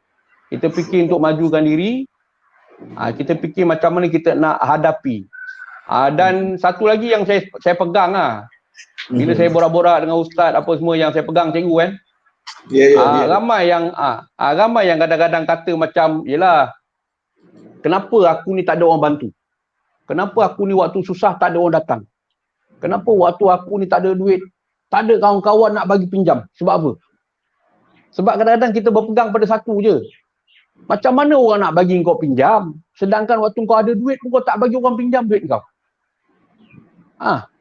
Kau nak pinjam duit orang, tapi waktu kau tengah berada, tengah ada duit, orang nak pinjam pun kau tak bagi. Tu satu. Yang kedua, kau cakap, tak payahlah kita, macam contoh zakat lah, kita kata zakat lah. Tak payahlah bayar zakat. Pasal apa tak payah bayar zakat? Sebab kita pun miskin. Buat apa nak bayar zakat? Patutnya kita yang dapat zakat. Kalau soalan dia macam tu, kan, kita tanya dia balik. Rasa-rasanya bukan pasal kau miskin, kau tak perlu bayar zakat, bukan. Sebenarnya mungkin kau tak bayar zakat tu lah kau miskin. Terbalikkan ayat tu. Betul lah bang. Kan? Kenapa orang tak bantu kau? Aku hidup ni, aku tak ada orang bantu aku daripada dulu, aku tolong orang. Bukan masalahnya orang tak nak bantu kau. Tanya diri kau. Adakah waktu kau senang kau bantu orang? Jadi sekarang ni kita jangan tuding. Bila kita tuding macam ni, satu dekat orang, empat dekat kita. Betul. Jadi bila kita tuding salah orang, semua akan nampak salah kita balik. Jadi bagi saya, muhasabah diri je lah. Kalau rasa-rasa kita boleh berubah, kita berubah. Rasa-rasa macam kita tak boleh berubah, rasa ego apa semua, kita perlukan orang untuk bimbing kita lah. Kan? Betul ke jawapan dia tu, cikgu? Cikgu tanya apa tadi? Betul. Tadi saya tanya berkenaan tentang syarat tadi. Okey, kita dah jawab tentang syarat tadi kan. Kemudian saya tanya penerimaan orang lain terhadap yang tak dapat tu, ada kecam ke, ada mengata. Ada yang pelik-pelik pun ada. Ada kan. Ada yang pelik-pelik yang nak minta, dia kata dia nak pinjam pasal nak mulakan perniagaan Rolex dia, Rolex. Dia nak main Rolex. Rolex kan. Lepas tu bang, Abang Man, saya nak pinjam tak banyak, RM10 je sebab nak beli rokok. Lepas tu ada yang saya sekarang ni minta tolonglah bantuan Encik Rahman sebab saya sekarang ni memang susah. Kalau boleh saya nak Encik Rahman tolong saya dalam RM3,000 lah. Untuk saya beli laptop baru supaya saya boleh mulakan saya punya kerja. Orang nak makan, kau nak laptop pula. Kan? Betul. Lepas tu ada pula yang DM, saya rasa kalau kita ada duit lebih abang, kita jangan kata bagi manusia je bang, kita pun kena bagi juga dekat zoo negara. Sebab binatang-binatang tu pun sekarang ni tak makan bang. Kalau abang boleh bantu. Tu saya cakap dengan dia, saya ni bukan kata tak cintakan haiwan, cinta, tapi buat masa sekarang ni manusia lagi perlukan makanan daripada haiwan. Jadi kalau haiwan kalau tak makan mati pun masuk syurga, kita ni kan. Kita bukan mati pasal kena COVID-19, tapi kita mati pasal tak makan. Takkan nak macam tu kan. Sedangkan negara kita ni orang kata makanan waktu puasa ni banyak yang membazir kan. Betul bang. So itu dia jawapan daripada Abang Man kita. Bagaimana bila beliau mendapat respon yang pelbagai, respon daripada netizen, ketika beliau dapat ataupun tak dapat, kadang-kadang respon tu pelbagai lah, macam tu lah manusia kan. Di sisi lain manusia ni ada yang boleh menerima hakikat, ada yang tak boleh terima hakikat. Jadi kalau kita tak mampu nak puaskan hati semua orang, kita tak mampu nak penuhi hati semua orang, tapi asalkan kita buat tu ikhlas kerana Allah, kita akan melihatlah penilaian Allah kepada kita. Dan satu sudut saya nampak Abang Man ni dia salah career rasanya. Abang Man bukan sepatutnya jadi pelawak, dia patut jadi ustaz ni. Kalau tengok tadi sikit-sikit lagi macam piu tengok kan. Okey. Tapi alhamdulillah Abang Man sebutkan tadi, kadang-kadang bila kita fikir kita ni ada sesuatu dan kita rasa kita sayang benda tu, kita kena ingat bahawa kita ni bertuhankan kita bertuhankan Maha Kuasa yang Maha Kaya. Kan, kenapa kita perlu takut untuk bersedekah? Kan kadang-kadang bukan sebab sedekah tu kita miskin, tapi mungkin sebab sedekah tu kita tak bersedekah lah tu kita miskin. Bukan sebab zakat tu kita miskin, tapi mungkin sebab kita tak bayar zakat tu lah kita miskin. So itu satu benda-benda yang kadang-kadang membuka dan mengetuk pintu hati kita tau. Kadang-kadang kita tak nampak benda tu sebagai benda yang sebenarnya boleh membantu kita. Dia tak ada ruginya bila kita memberi, dan ganjaran itu Allah yang berikan kepada kita. Kadang-kadang kita bagi satu, Allah balas 10 kebaikan kepada kita. Dan kebaikan-kebaikan itu kita tak tahu dia datang daripada mana arah pun. Kadang-kadang pernah satu ketika kita rasa macam give up-nya dengan hidup ni, tak tahu nak buat apa. Tapi bila tiba-tiba ada je bantuan-bantuan yang tak pernah kita sangka-sangka. Itu dia Bang Man, kita dah bersiaran 1 jam lebih sikit Bang Man. Ada soalan pun, saya tunggu soalan, tak ada soalan. So mungkin saya pun risau juga Abang Man nanti tunda pula kerja-kerja yang sibuk tadi kan, nak lap lantai lah, nak basuh kain. Basuh kain. Tapi tak apa. Benda yang berkongsi macam ni seronok. Seronok Abang Man. Okey, sebab sekarang waktu peak bang, dia bila masuk 1 jam memang dia waktu peak, dia akan naik sikit kan, dia akan naik. So tuan-tuan dan puan yang menyaksikan, kita boleh raikan dulu. Kalau ada soalan boleh bertanya kepada Abang Man. Saya ada komen-komen yang agak melucukan juga, saya pin kat depan ni, Abang Man boleh tengok. Ahmad Yusuf Razali dia kata, kuat ingatan Abang Man dengan pesanan nenek dia ingat. Okey, dan kita ada juga komen-komen yang membina daripada kawan-kawan kita. Ada yang kata terbaik dan share. Syarif Kamarul daripada Kelantan rasanya, dia kata terbaik dan share.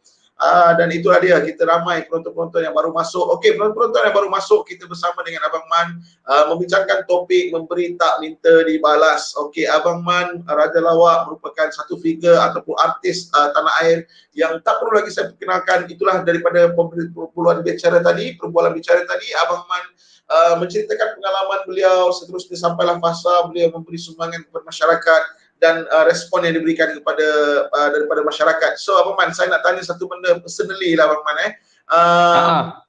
apa respon keluarga pula Abang Man? Keluarga Abang Man sendiri, respon keluarga, anak-anak, ketika itu berlaku, ada tak anak-anak tanya, ayah, apa ayah buat semua ni? Ataupun sebab saya tahu Abang Man, anak-anak Abang Man pun yang paling besar pun baru sekolah menengah baru sekolah menengah. Tingkatan 4. Tingkatan 4 paling besar maksudnya 16. Jadi mereka masih lagi mungkin ada tanya di kalangan mereka, kenapa abah buat semua ni atau ayah buat semua ni kan. Boleh Abang Man ceritakan secara personally lah dengan keluarga tu, insyaAllah. Dalam keluarga saya tak ramai pun, keluarga 4 orang je. Dalam keluarga saya, sebagai ketua keluarga, anak-anak saya, isteri saya pun tak persoalkan apa yang saya buat. Tak perlu persoalkan apa yang saya buat. Sebab apa yang saya buat, saya tahu semua ni adalah kebaikan keluarga. Dan mereka cuma perlu mematuhi arahan-arahan yang saya bagi. Tu pasal saya jadi Perdana Menteri dalam rumah. Betul. Jadi kita dekat luar tak kuasa, tapi dalam rumah kita paling berkuasa, paling power, kan? Jadi macam mana kita bentuk keluarga kita jangan ikut acuan orang luar. Kita dah berpengalaman selama macam saya 43 tahun. Kita dah bercampur ramai orang. Jadi kita dah tahu acuan kita macam mana. Jadi saya, isteri saya, kita sama-sama bentuk keluarga ni biar orang kata seimbang. Dunia ada, akhirat pun ada. Jadi bagi saya, isteri adalah tulang belakang lah. Maknanya kalau apa-apa pun kita kena berbincang. Kadang-kadang ada benda yang perlu dibincang, ada benda yang tak perlu dibincang. Tapi sebagai seorang isteri, kita kena respect lah. Semua benda kita ajak berbincang. Dan selalunya memang bini saya sokong saya lah, apa yang saya buat. Sebab dia dah nampak sejak daripada kahwin dulu sampai sekarang, dia nampak sangat semua benda. Dan yang paling pentingnya, walaupun dah jadi artis, mop lantai, tetap mop lantai. Basuh kain, tetap basuh kain. Walaupun dah jadi artis, walaupun dah jadi juara Maharaja Laut Mega, masih lagi ampai baju. Itu semua kalau tengok dekat saya punya YouTube, semua tu tak tipu tu. Tu semua benda yang saya buat. Kadang-kadang ada member telefon, kejap aku basuh baju, kejap habis basuh baju kan aku jawab. Sampai macam tu kan. Jadi benda tu realiti. Kita hidup ni jangan kita rasa macam kita artis, kita hebat apa semua. Kita keluar jumpa kawan-kawan, kita rasa kita artis, kita hebat. Bagi saya, yang hebat ke, puji-pujian ke, apa juga yang berkaitan dengan kebanggaan, riak apa semua tu, patut kita ketepikan. Sebab benda tu nanti jadi penyakit. Benda tu jadi penyakit, benda tu boleh jadikan kita ni jadi orang lain. Patutnya benda-benda macam tu kita ketepikan. Yang harus dipuji, yang harus diberikan segala puji-pujian hanya untuk Allah. Kita ni tak perlu lah benda tu saya rasa. Kalau orang puji juga, kita anggap benda tu sebagai doa. Doa bagi saya. Dan saya pula jenis, kita dah ada dalam industri selama 9 tahun. Anak-anak pun semua dah faham. Isteri pun dah faham. Adik-beradik pun dah faham. Adik-beradik saya pun tak pernah anggap saya sebagai artis lah. Kalau saya balik kampung jumpa akak saya pun, akak saya tak ada lah kata nak bergambar 24 jam. Tak ada. Dia tak ada layan saya macam layan VIP lah, makan apa semua tak ada. Siapa yang datang itulah, dia adik dia tetap adik dia. Dan saya nak share dekat sini, walaupun saya bagi bantuan pada semua orang, adik-beradik saya bukan semua yang dapat. Adik-beradik saya ada 9 orang, bukan semua yang dapat. Anak buah saya pun lebih kurang ada dalam 15 ke 20 orang pun, bukan semua saya bagi. Jadi jangan kata macam kita ni sebagai orang yang tengah ada duit. Yelah, duit menang kan, tengah ada duit, memanglah macam kita baru keluar KWSP, semua orang datang jumpa. Nak offer itulah, nak offer inilah, nak offer selagi duit tu tak habis, selagi itulah ramai datang kan. Macam tu juga bila kita menang, duit dah ada, ramai orang datang. Barulah kawan-kawan yang sebelum-sebelum ni tak pernah tegur-tegur kan. Makcik-makcik ke, pakcik-pakcik ke, jiran-jiran ke, tak pernah tu. Bagi saya, semua-semua tu bagi saya okey je, biasa je. Kalau saya nak bagi, saya nak bagi. Kalau saya tak bagi, saya tak bagi. Sama juga dengan adik-beradik saya. Bukan semua saya bagi. Anak-anak buah saya pun bukan semua saya bagi. Walaupun diorang tahu saya peruntukkan 50,000, takkan bagi 100 je. Jadi itu terpulang pada saya. Sebab duit saya nak bagi bantuan kemanusiaan, bukan bagi harta pusaka, saya cakap. Kalau bagi harta pusaka je, belum betul, semua adil. Tapi ni bantuan kemanusiaan, siapa-siapa yang susah je kita bagi. Yang tak susah, yang rasa-rasa boleh hidup lagi, ada gelang emas, tunggulah pajak gadai buka, kau pergi. Kan?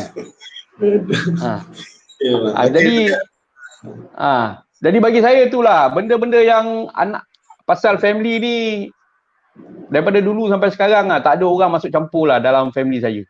Dan saya pun tak masuk campur, pasal family orang. Saya tak sibuk-sibuk sebab kalau kita campur hal orang pun tak best.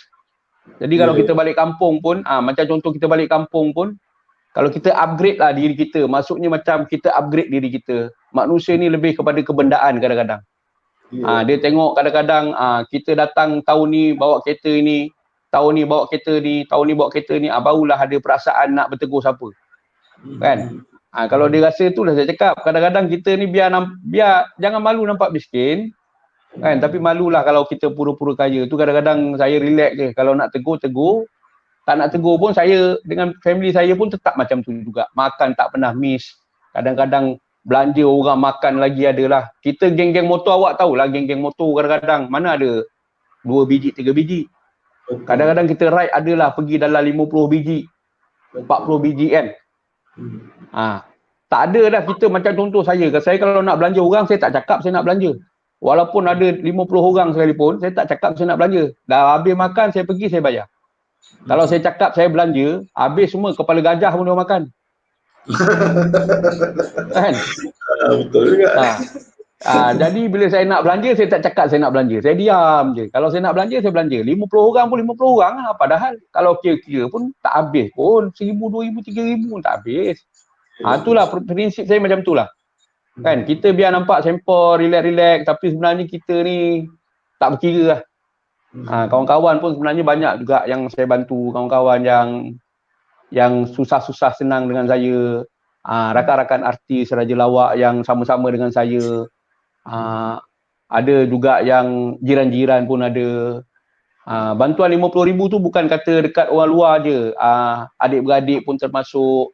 Lepas tu persatuan-persatuan yang memerlukan macam PIBG sekolah dekat anak saya, semualah saya bagi. Maknanya 50,000 tu ada pecahan dia. Kan? Okay. Baik Bang Man. Kita raikan dulu Bang Man satu pertanyaan daripada penonton kita Bang Man. Boleh Bang Man? Boleh. Ni dia pertanyaan ni agak cepu emas juga ni Bang Man sebab berkaitan tentang isu semasa ni. Boleh Nohal. Boleh jawab, kita jawab. Kita layan. Ni dia daripada Azlan Bakhtiar. Ini sahabat saya sebenarnya Bang Man. Dia datang dari Kota Kinabalu ni.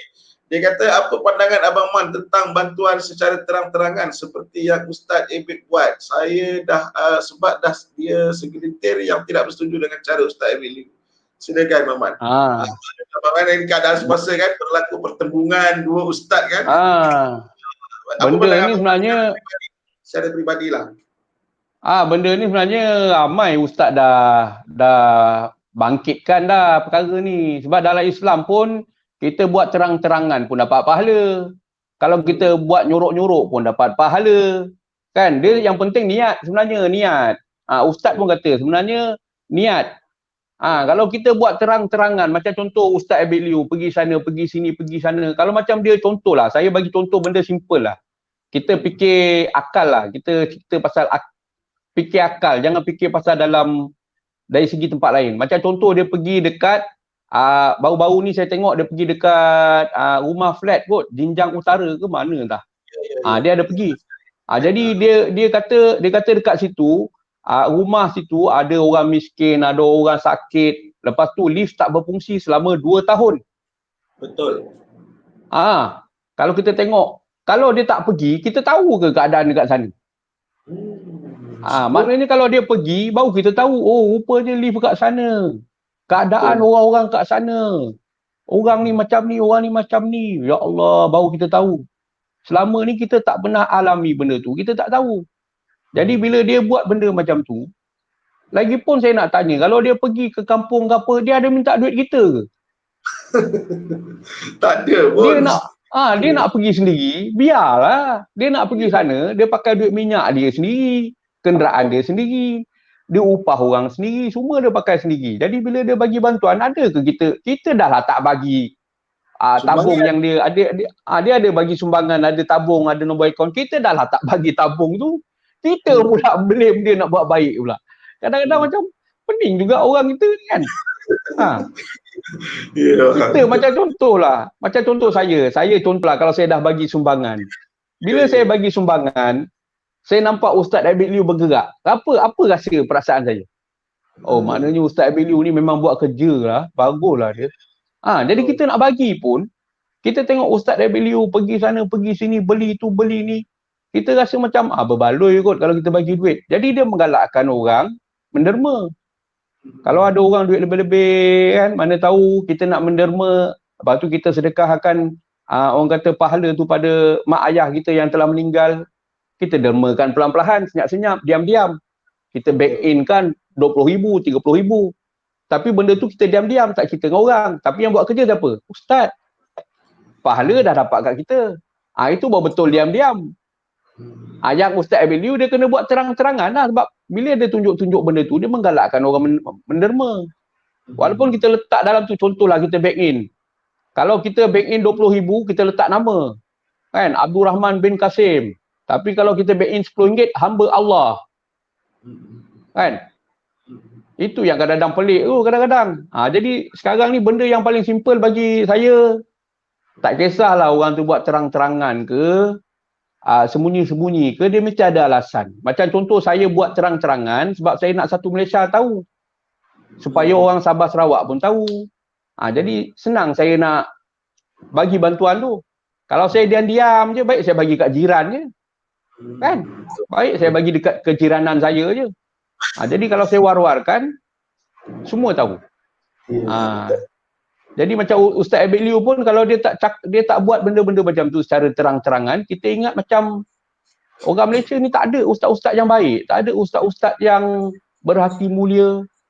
Maksudnya dekat sini bukanlah dia seorang je ustaz yang buat benda tu, banyak lagi ustaz. Cuma dia yang agak relakan diri, dia yang relakan diri berpanas, berhujan, sanggup turun jambatan, sanggup pergi jumpa geng-geng dekat Cawkit tu, kan? Sanggup dia turun jumpa adik-adik pang kita, pang tu kan? Mak rempit. Mak rempit. Adakah ramai ustaz-ustaz ada masa untuk tu? Jadi kita, bagi saya lah, kalau dia nak buat benda kebaikan, kita patut sokong, bukan kita kecam dia. Lepas tu ada setengah-setengah pula kata macam riak. Bagi saya itu tak betul lah. Kalau kita rasa-rasa benda tu riak, elok-elok dia dah nak buat benda baik, dia tak buat, kita ke nak buat benda tu? Bagi saya itulah. Macam cikgu buat online macam ni apa semua. Ramai ke cikgu yang buat benda ni? Jadi cikgu ada inisiatif cikgu sendiri kan? Betul. Jadi adakah cikgu-cikgu kat Malaysia akan cakap cikgu Jumat tu dia buat benda-benda ni semua dia nak nak promotion lah tu. Ada ke cikgu-cikgu yang dekat sekolah-sekolah cikgu cakap cikgu Jumat memang glamour. Dia memang glamour dia tu. Dia suka buat benda je ni, memang dia glamour. Apa kita rasa macam kita nak sharing kan? Kita nak sharing, kita nak panggil semua siapa-siapa yang ada kepentingan untuk kita sharing. Maknanya dia ada ilmu untuk kita sharing, tak semestinya daripada ilmiah. pengalaman, kadang-kadang orang yang ada orang kata apa, ada semangat, benda-benda macam tu motivasi. Kita buat benda ni untuk sharing dengan semua orang. Bukan pasal kita ni nak glamour ke, kita bukan pasal kita buat benda ni pasal kita rasa nak nampak kita lain daripada orang lain ke, tak ada. Bagi saya itulah, jawapan dia ialah terletak pada niat.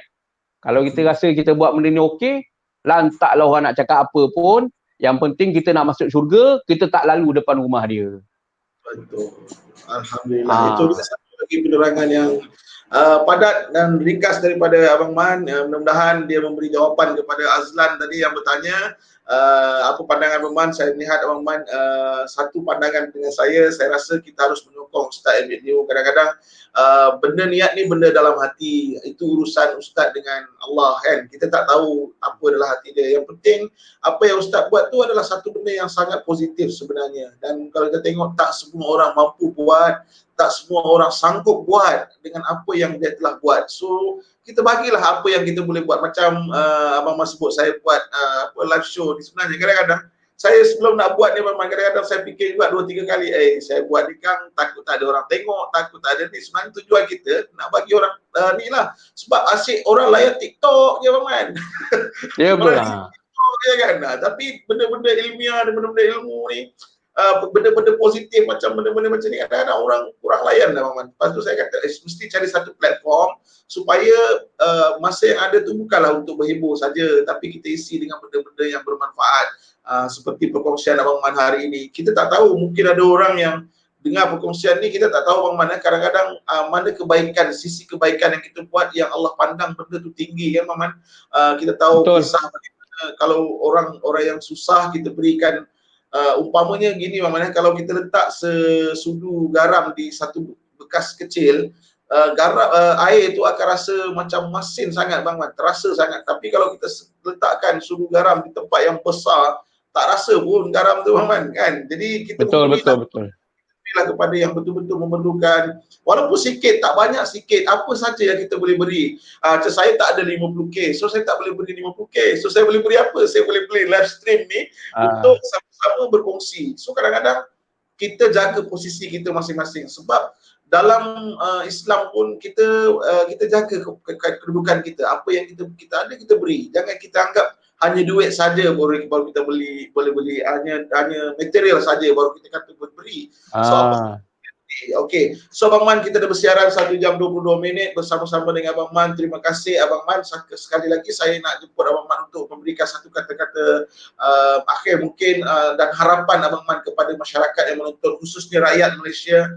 Saya dapati rakan-rakan ni ramai, terdiri daripada negeri Sabah pun ada, daripada seluruh Malaysia khususnya, dan Abang Man boleh berikan sedikit harapan lah Abang Man ataupun pesanan yang positif kepada rakan-rakan menyaksikan. Silakan Abang Man. Sebenarnya Cikgu Jumat pun saya tengok, Cikgu Jumat pun keluar modal juga. Saya tengok beli lampu lah apa semua kan, yang boleh nampak muka lagi cerah apa. Saya benda stok saya ni. Awak Cikgu tengok saya pakai apa Cikgu untuk stand handphone ni Cuba saya nak zoom biar penonton tengok. Apa tu kan? Garpu. Lepas tu dia main bekas. Ya Allah, bekas biskut. Bekas dia apa? Bekas biskut dia bang. Bekas biskut dia. Ini letak. Ni letak belakang. Tu nampak sampai baju nampak. Saya duk ingatkan abang. Bukan kata orang je dalam rumah, baju pun dalam rumah sekarang. Mana ada? Tak ada lah. Sekejap saya letak balik. Ini kreatif betul lah. Tu dia. Tu saya kata kalau kadang macam kita nak buat satu benda yang cikgu cakap tadi lah. Kita nak buat satu benda, tak semestinya kita ada barang tu. Dan kadang-kadang kita tak tahu kita punya kemampuan diri sebenarnya. Saya cakap tu terang lah cikgu. Saya bila saya tengok Raja Lawak 1 dibuka, mula-mula sekali Raja Lawak 1 dibuka, saya dalam kepala saya rasa saya mesti try ni benda ni. Sebab bukan fikir saya ni kelakar sebenarnya. Saya cakap tu terang, saya ni tak tahu mana kelakar saya. Tapi bila kita duduk dengan kawan-kawan, kita suka bergurau. Kan? Bila dah bergurau, kita jadikan benda tu serius. Maknanya ni lawak. Maknanya lawak ni bukannya bergurau je. Dia kena ada cerita, kena ada punchline dalam tu, kena buat benda tu kelakar. Jadi bila buka je Raja Lawak, saya terus masuk, saya terus cuba Raja Lawak 1 dengan Johan, Zizan, semua saya jumpa masa tu. Kan? Sebab saya rasa kalau nak masuk program menyanyi memang out lah.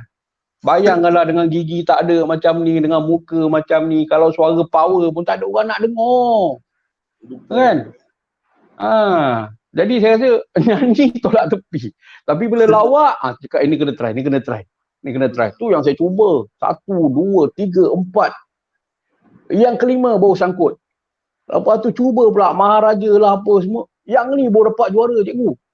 Cuma saya nak kongsikan dekat penonton-penonton, saya cakap terus terang bila cikgu Jumaat buat orang kata program yang sebegini, bagi saya lah, bila dah ada ruang, dah ada peluang bersama dengan sesiapa yang cikgu Jumaat jemput untuk program yang sebegini, saya rasa itu adalah peluang untuk anda juga dekat rumah ataupun dekat office untuk memperbaiki diri. Maksud saya, apa benda yang kita share, jangan tengok siapa yang bagi, tapi tengok apa yang disampaikan. Kan? Walaupun dia seorang banduan pun, walaupun dia seorang pelacur sekalipun, tak semestinya apa yang dia cakap tu tak betul. Kita jangan tengok siapa yang bagi. Kadang-kadang memang dia seorang pelacur, tapi mungkin kita tak tahu dia tekanan hidup dia. Keluar daripada mulut dia tu, benda tu, kata-kata tu patut kita jadikan panduan. Kita kena tengok, banduan pun bukan semestinya semua banduan jahat. Kadang-kadang ada yang dikhianati. Kan? Jadi kita tak tahu, bukan semua banduan jahat. Jadi bagi saya, macam program yang cikgu buat ni adalah peluang dan ruang untuk kita berkongsi. Okey, saya nak cerita sikit lah. Saya dalam hidup saya 4 kali Allah bagi bantuan dengan keadaan yang tepat. Allah bagi bantuan dalam keadaan yang memang waktu yang saya perlukan. Yang pertama, masa Raja Lawak. Raja Lawak 5, waktu tu saya dah di persimpangan Kerjaya. Rumah saya dekat Selayang, saya duduk kat Selayang, saya punya office dekat Daya Bumi, memang sekejap, dalam 10 minit sampai. Tiba-tiba dalam tahun tu, semua dekat Daya Bumi tu dipindahkan ke Shah Alam. 1 tahun saya ulang-alik, kos lagi.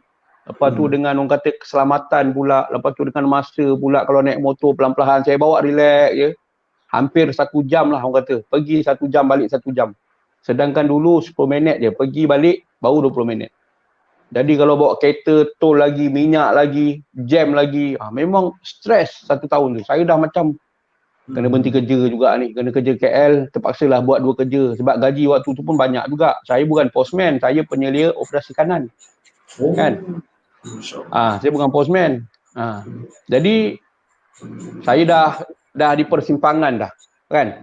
Waktu Raja Lawak 1 saya minta pada Allah, Raja Lawak 2, 3, 4 saya minta pada Allah. Semua yang saya minta daripada Raja Lawak 1 sampai 4 saya lepas pada saringan kedua. Untuk Raja Lawak ni ada 2 saringan je. 1 dekat shopping kompleks, 1 dekat studio. Lepas studio tu masuk TV. Dia ada 2 saringan je. Jadi Raja Lawak 1 sampai 4 semua saya lepas saringan kedua. Jadi yang kelima saya memang minta lah pada Allah. Cakap, ya Allah, engkau bagilah aku peluang, ya Allah, kali ni apa semua. Saya tak putus asa kan, saya buat. Jadi Allah bagi. Memang tepat waktu dia, saya dah persimpangan. Allah bagi saya Raja Lawak 5. Saya minta masuk je. Allah bagi saya menang pula tu. Saya cakap itu satu keajaiban lah. Saya pun sampai tertanya-tanya apa amalan yang saya buat sampai Allah bagi saya macam ni. Kemasyhuran. Yelah, kemasyhuran lah, lepas tu orang semua kenal kan.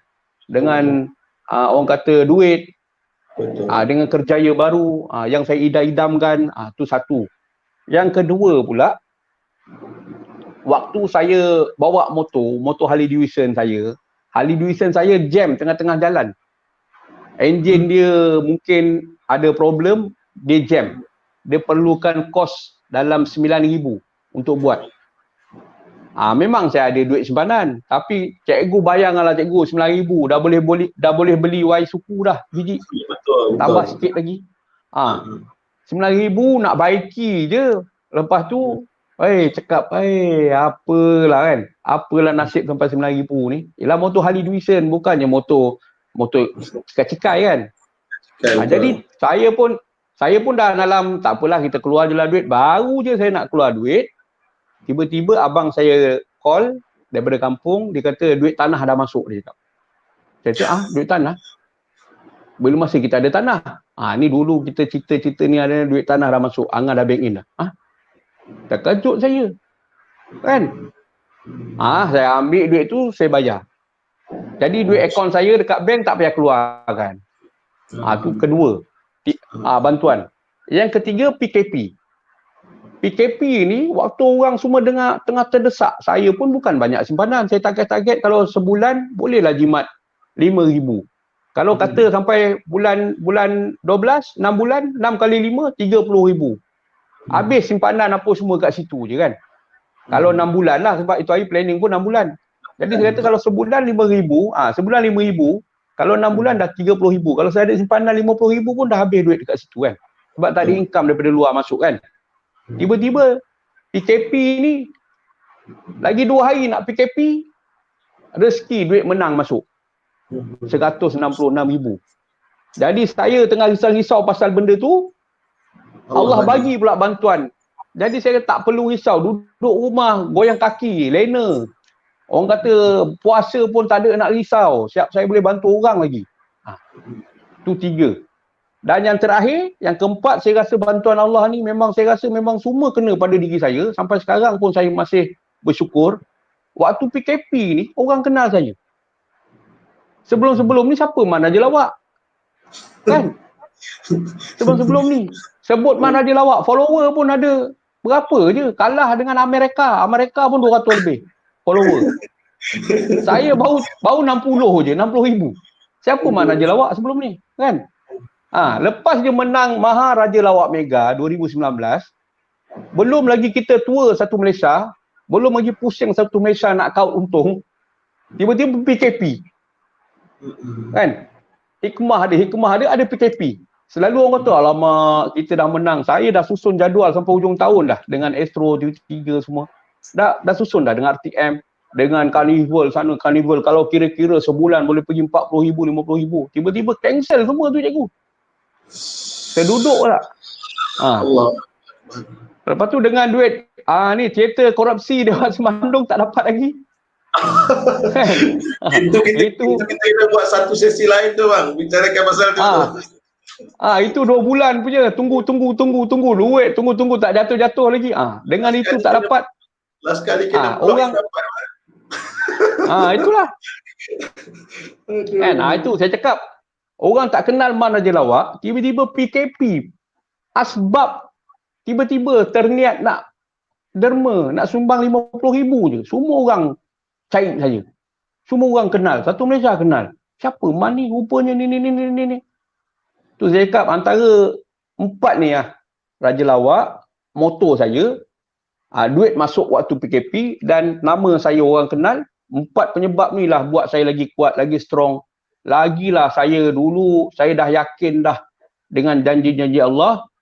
Bila dah 4 ni kena batang hidung saya lagi orang kata, ya Allah, memang bertambah-tambah lagi lah keimanan saya. Maknanya yang mendengar ni dekat luar ni, yang dengar ni semua, satu je saya minta, kan?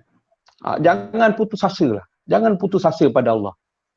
Jangan sesekali putus asa. Walaupun kita rasa macam kita ni dah ada penghujung-penghujung dah. Tapi percayalah, pertolongan Allah tu mesti sampai. Kalau kita tak putus asa dan kita selalu bersangka baik. Jangan kita salahkan Allah pula. Kan? Itu satu, jangan putus asa. Yang kedua, mata bertentang mata, kan? Cikgu kan? Kita akan jumpa cinta manusia. Mata bertentang mata, kita akan jumpa cinta manusia. Tapi kalau dahi bertemu sejadah, akan jumpa cinta Allah. Allahu Akbar. Jadi kita kenalah selalu sembahyang, solat, doa. Kenalah buat benda tu. Kan? Walaupun kadang-kadang kita bukan baik pun cikgu.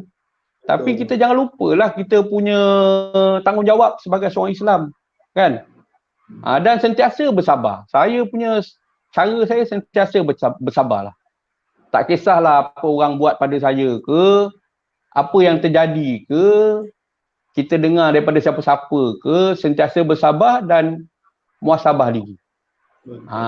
Dan yang terakhir kita nak share, yang mendengar ni, tiada apa-apa yang berubah, tiada apa-apa yang berubah pada diri kita selagi kita tak buat perubahan. Betul cikgu Betul. Tiada apa-apa yang akan berubah pada diri kita selagi kita tak buat perubahan. Maknanya kalau kita bangun pagi, kalau macam contoh saya kata saya nak jadi badan abang Sado, tapi kalau bangun pagi, gosok gigi, tidur balik. 10 tahun pun macam tu. Tapi cita-cita nak jadi abang Sado. Tapi bila bangun pagi, gosok gigi, tidur.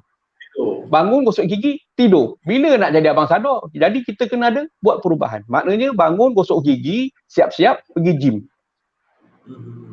Maknanya kita kena ada buat perubahan, barulah ada perubahan dalam hidup kita. Maknanya macam itulah. Saya kalau nak upgrade ilmu saya nak upgrade otak saya nak upgrade lawak-lawak saya bukan kata tengok benda-benda lawak aje, benda-benda yang berilmu, benda-benda yang boleh bagi kesan pada penonton. Sebab saya ni kan moderator juga, jadi kita kena ada benda-benda yang boleh memberi kesan kepada penonton sampai penonton sendiri tengok kita pun dia respect. Ada sekali tu saya pergi dengan Ustaz Akil Haid, ceramah agama dengan Ustaz Akil Haid. Ustaz Akil Haid biasalah pakai jubah apa semua. Kan?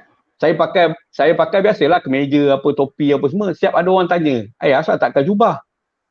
Tu saya kata yang nak bagi ceramah ustaz bukan saya. Saya ni macam ni je lah. Dia Akil Haid, saya Akil balik.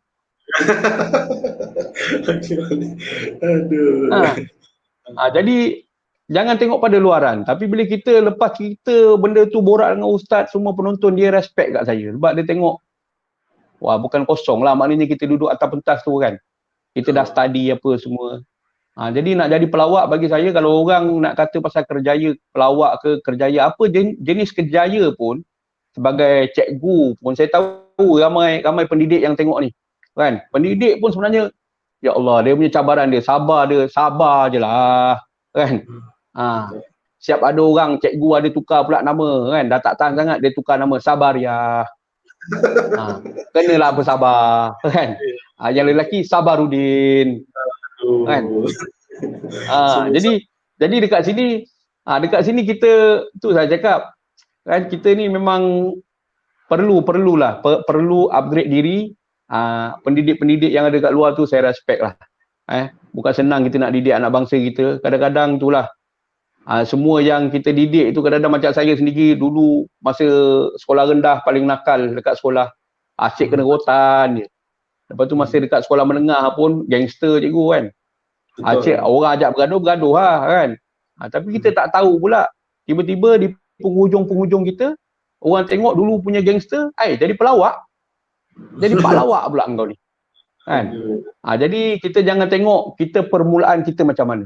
Tapi tengok di penghujung kita, adakah kita ni hidup dekat atas dunia membawa ataupun memberi manfaat pada orang lain. Sebab itulah sebaik-baik manusia ialah memberi manfaat pada orang lain. Itu je lah yang saya boleh kongsi dengan semua yang ada kat sini. Kalau ada salah silap saya tu, saya minta maaf lah. Yang pentingnya kalau orang baling kita batu cikgu, kita kena baling bunga.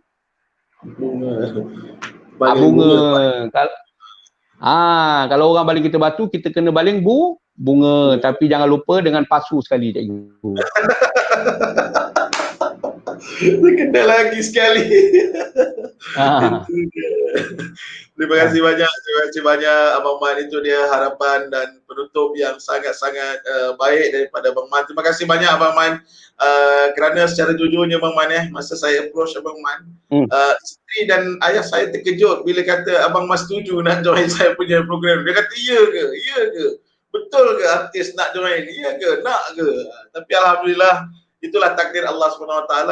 Allah izinkan juga kita bertemu Abang Man, walaupun Abang Man tak kenal saya sebelum ni, dan saya hanya boleh stalk Abang Man dalam IG gitu-gitu je lah. Jadi tapi terfikir. Cikgu dah kahwin? Dah kahwin dah. Oh, ada orang nak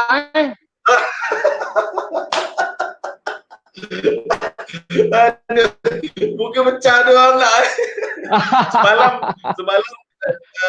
Maman, bila sebut buku pecah ni, semalam Sarah Residen Sueb, dia kata dia kena buatkan dulu sebab muka dia zaman dulu ada anak ke muka tu.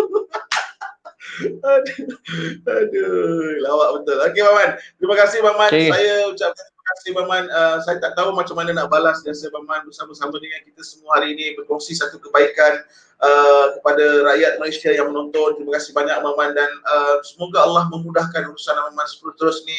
Kita harap Maman terus memberi konsisten dan komitmen dalam karier sebagai pelawak. Teruskan menghibur dan memberi ilmu, memberi manfaat kepada rakyat Malaysia khususnya. Kita doakan karier Abang Man terus naik dan insya-Allah boleh berjaya dunia dan akhirat insya-Allah. Ini yang kita nak sebenarnya. Amin. Sebenarnya Abang Man bila saya fikir nak pilih siapa ya artis yang saya boleh jemput sebab saya tak nak penonton-penonton saya ni nampak hanya orang yang akademik saja, hanya orang-orang yang title pendidik atau sebagainya saja yang boleh bercakap dan mendidik. Sebenarnya everybody can talk tentang pendidikan, terutama pendidikan tentang jiwa, pendidikan tentang kerohanian, dan alhamdulillah apa yang saya harapkan daripada Abang Man saya dapat Abang Man dapat penuhi, dan alhamdulillah hebatnya saya satu sisi saya kagum, saya respect, big respect to you Abang Man, sebab saya selama ni nampak kita hanya dengar, kita tertawa daripada lawak-lawak Abang Man, tapi kita tak tahu satu sisi Abang Man belajar mendalami agama dan cuba memberi juga dalam masyarakat melalui perbuatan, walk to the talk, ya, bercakap dan memberikan contoh kepada masyarakat.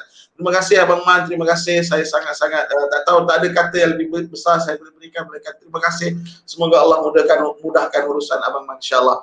So tuan-tuan dan puan, terima kasih kepada anda yang menonton. Saya bersama dengan Abang Man tadi hampir sejam lebih bersama dengan Abang Man, hampir dekat 2 jam rupanya bersama dengan Abang Man, dan terima kasih anda yang share bersama dengan saya dan Abang Man. Terima kasih anda yang bertanya. Terima kasih yang terus support, dan saya nak iklankan dulu untuk esok saya bersama lagi seorang panel yang bicarakan tentang bisnes. Itu yang Abang Man sebut tadi, kalau rancangan ni kita nak berkongsi. So saya akan bersama lagi seorang panel esok membicarakan tentang digital marketing era baru. Kepada orang-orang yang bisnes, jangan terlepas peluang menyaksikan esok pukul 10 pagi bersama dengan Tuan Muhammad Suhaimi, CEO TRS Trading, atau lebih dikenali sebagai #demi sekeping roti. Okey, beliau akan mengajarkan kita bagaimana cara untuk digital marketing era baru. Sebab kita tahu bisnes hari ini kalau tidak di online kan, kalau tidak menggunakan teknologi digital, mungkin kita akan tertinggal puluhan ribu batu jauh di ke belakang berbanding pesaing-pesaing yang lain. So saya harap anda boleh bersama dengan saya esok untuk bersama-sama dengan Tuan Muhammad Suhaimi, CEO TRS Trading, untuk membincangkan tentang topik digital marketing era baru. So itu dia tadi bersama dengan Abang Man. Terima kasih Abang Man, terima kasih semua, terima kasih terus menyokong, dan insyaAllah kita jumpa lagi dalam rancangan Cikgu Jumat Live Show. Assalamualaikum warahmatullahi wabarakatuh. Bye-bye.